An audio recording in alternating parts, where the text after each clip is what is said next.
Apakah kemudian Laskar Sabila gembos dengan upaya-upaya receh semacam itu? Menurut saya tidak.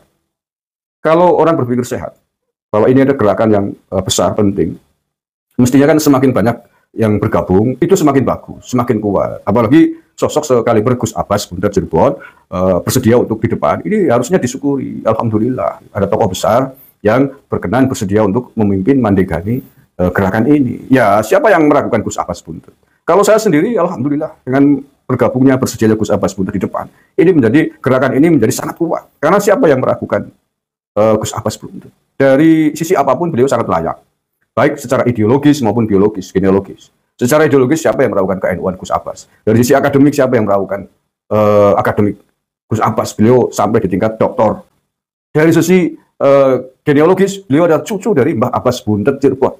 Mbah Abbas Buntet adalah panglima perang dulu pada saat resolusi jihad NU 22 Oktober 1945 di Jawa Timur, Surabaya bersama dengan Hadratus Syekh Hasyim Asy'ari. Jadi dari berbagai aspek ini sangat kuat, tidak bisa dibanding dengan orang-orang yang menyatakan mengklaim dari Kiai Haji, menyatakan mundur dari Laskar Sabila. Nggak bisa dibandingkan sama sekali. Siapa mereka? Jalankan di tingkat nasional, di tingkat kampung sendiri mereka belum tentu semuanya kenal. Nggak usah tingkat kabupaten lah, di tingkat kampung kecamatan mereka juga belum tentu dikenal. Harusnya bersyukur ada kekuatan besar yang mau bergabung bersama kita. Ya sekali lagi kalau misalkan tidak cocok, ingin bikin rumah sendiri, ingin bikin barisan sendiri, ya monggo. Tapi kalau visi misinya sama, ya nggak perlu pakai langkah-langkah menggembosi, karena tidak akan mempan penggembosan itu. Kecuali yang gembosin sekelasnya Kiai Said Akil, yang gembosi kelasnya Gus Yahya Khalil Stakuf, itu loh, itu baru seimbang. Loh, yang kelas kampung kok gembosin Gus Abbas yang kelas nasional, ini nggak lucu gitu loh.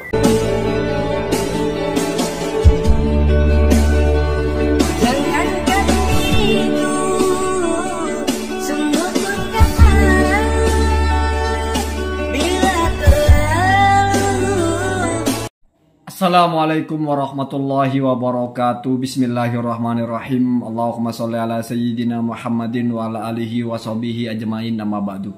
Ja'alanallahu wa iyyakum min ahlil khairi was sa'ada fid dini wad dunya wal akhirah. Wa aslahallahu umura ummati Muhammadin sallallahu alaihi wasallam fi sairil alam fi baladina wa khasatan fi Palestin wa ghairiha. Amin. Allahumma amin. Saya ketika menyimak narasinya Gusmar KBN Nusantara ini, beliau itu di satu sisi ingin menunjukkan bahwasanya Laskar Sabilillah ini dipimpin oleh seorang tokoh yang top. Saya sepakat. Gus Abbas adalah tokoh yang top. Saya sepakat. Cucu dari Kiai Abbas Buntet, kita sudah kenal ya. Saya sepakat. Pendidikannya juga oke, doktor. Sepakat, tetapi berkenaan dengan surat-surat itu yang memang sepertinya yang menandatangani memang bukan tokoh selevel Gus Abbas, bukan kiai nasional, bukan kiai provinsi, bahkan mungkin juga bukan kiai kabupaten, tetapi hanya kiai-kiai yang berkhidmah di kampungnya. Kurang elok rasanya kalau Gusmar lalu menepis ini dengan narasi membanding-bandingkan, lalu dianggap bahwa ya hanya kiai kampung, jangan-jangan di kampungnya juga nggak dikenal.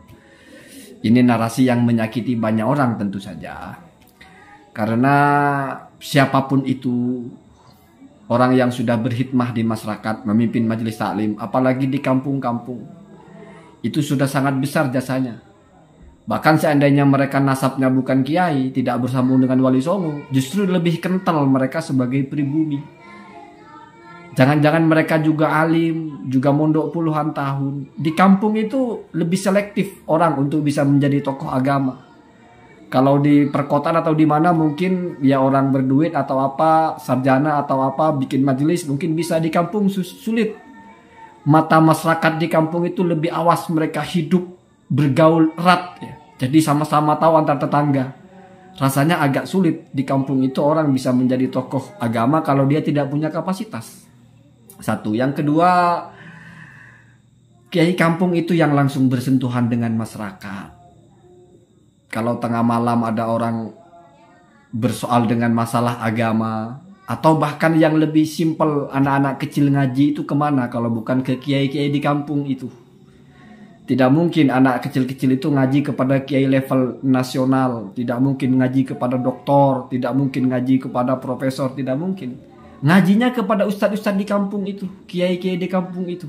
Jadi itu ujung tombaknya, yang mengajari anak kecil sholat, ngajari anak kecil mengaji ketika orang tuanya mereka sibuk bercocok tanam, sibuk bertani, TPA, itu kan kiai-kiai kampung semua. Dan sekarang sudah agak berubah iklimnya. Saya sedikit cerita tentang kampung di tempat saya ini ya. Memang kampung, tapi kalau masalah dokter adalah beberapa sepupu saya misalnya 4 atau 5 itu sudah jadi dokter semua, dokter UIN. Mereka dulu adalah anaknya kiai-kiai kampung, tapi jadi dokter. Bahkan 2 di antara mereka ini sebentar lagi sudah jadi profesor, tinggal dilantik, sudah jadi guru besar. Artinya sekarang zaman itu sudah nggak perlu kita bicara kampung lah, kabupaten lah, kota lah, nggak perlu lagi. Apalagi diposisikan dibanding-bandingkan ya. Zaman sudah maju, kita sudah tidak terpeta-petakan, oh ini kiai kampung, oh ini levelnya cuma level desa, nggak begitu ya. Sangat miris kalau sampai kita menarasikan begitu, sehingga kalau ada kiai-kiai kampung yang tidak sepakat dengan kiai level nasional atau apa, lalu dinarasikan ini tidak penting, tidak begitu ya.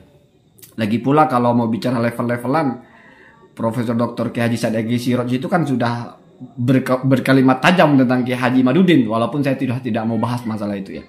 Jadi mari kita mengawal informasi itu dengan tertib, tanpa harus ada narasi-narasi merendahkan. Kalau memang itu dianggap menggembosi, kenapa harus gembos dengan Kiai kampung? Kalau memang sudah yakin dengan kebesaran ketuanya, kebesaran gerakannya, kenapa harus khawatir? Kalau tidak khawatir, kenapa harus ada narasi yang kurang respek lah? Bukankah sepanjang yang saya tahu, surat-surat itu ditulis hanya menjelaskan sikap saja? Tidak dibumbui di situ alasannya kenapa. Jadi kalau sebuah hukum itu tidak ada ilatnya di situ ya. Mansus, ilatnya tidak mansus. Kami keluar karena sudah tidak benar atau sudah keluar dari rel. Nggak ada begitu. Cuma menyatakan mundur, menyatakan berlepas tangan, selesai. Jadi kalau misalnya itu dianggap sesuatu yang tidak penting, ya sudah, biarkan saja. Tidak perlu dianggap tidak penting karena leceh, karena ini orang-orang tidak jelas. Padahal itu ketua majelis taklim, itu ada jamaahnya. Walaupun 5 orang atau 10 orang, namanya juga majelis taklim di sebuah kampung, di sebuah dusun. Setidaknya kalau bicara instansi agama di situ, majelis taklim pasti bergengsi di daerah masing-masing. Bagaimana kalau mereka dengar pimpinannya dianggap tidak penting hanya karena bukan tokoh nasional, hanya karena di kabupaten saja tidak didengar. Lagi sejak kapan kita itu mengukur-ukur dari dikenal atau tidak ya? Kita mengukur orang itu tidak penting sebetulnya, karena kita tidak pernah tahu nilai orang itu. Kalau masalah keilmuan, ya kita bisa tahu kalau mereka sudah beradu argumen, itu baru kita tahu. Kalau tidak bisa. Oh itu di kampung keilmuannya juga nggak penting, apalagi nggak dokter. Kiai-kiai itu banyak yang nggak pernah kuliah sehingga nggak pernah jadi dokter. Gus Baha aja tidak pernah kuliah, tidak pernah jadi dokter. Tetapi apa lalu dianggap tidak penting hanya karena tidak bergelar ya? Jadi mau secara akademik, mau secara nasab itu tidak perlulah. Ngangkat-ngangkat satu terus yang lain dianggap di bawahnya, nggak perlu begitu ya. Toh di mata Allah itu ya, bukan hanya berbangga masalah nasab yang dipersoalkan, tapi yang namanya berbangga-bangga dalam masalah apa itu bermasalah ya. Setiap orang punya hikmah masing-masing ya. Setiap orang punya gerakan masing-masing, punya jalan masing-masing, punya fungsi masing-masing. Jadi stop kita merendahkan kelompok manapun, menganggap tidak penting, menganggap bagian kecil, menganggap dan sebagainya dan sebagainya. Yang perlu diluruskan itu adalah kalau memang itu tidak benar, artinya Gusmar bisa membuktikan itu palsu, ya itu dibongkar.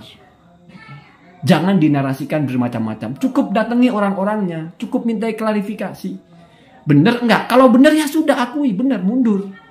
Tidak perlu dikait-kaitkan ini menggembosi atau tidak. Jangan dicampur aduk mana persepsi, mana asumsi, mana kenyataan.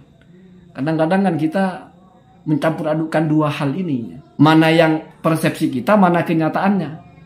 Kadang-kadang malah persepsi kita dahulukan melampaui kenyataannya. Kita cuma bicara ada beberapa surat mundur, sudah selesai. Allahumma hadina hadasabil. Assalamualaikum warahmatullahi wabarakatuh.